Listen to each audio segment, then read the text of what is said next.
Here's a problem that one of our builders was having. They weren't able to find out why they were ending up with gaps at the top of the rafters every single time they were working with a larger ridge beam.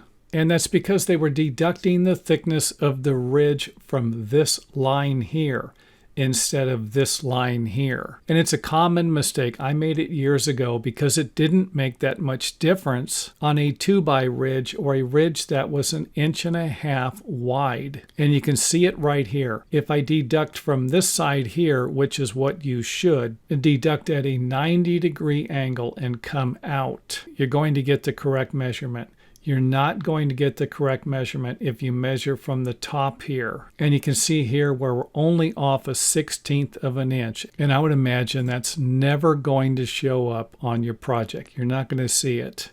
However, that's not going to be the case if you have a larger ridge beam. And you can see here where if we measure from this line here instead of off of the center of the ridge at a 90-degree angle, we're going to be 5/16 of an inch larger. And for those of you who are not perfectionists, this probably isn't going to be that big of a deal. But for those of you who are, your rafters will end up looking something like this. You'll have a gap at the top instead of no gaps like we have here.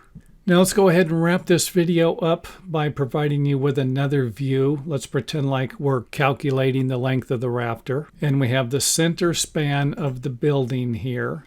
And like I said, most people measure the length of the rafter from this point here to this point here, or from this point here to this point here, and then deduct for the length of the ridge, and they do it from right here instead of doing something like this.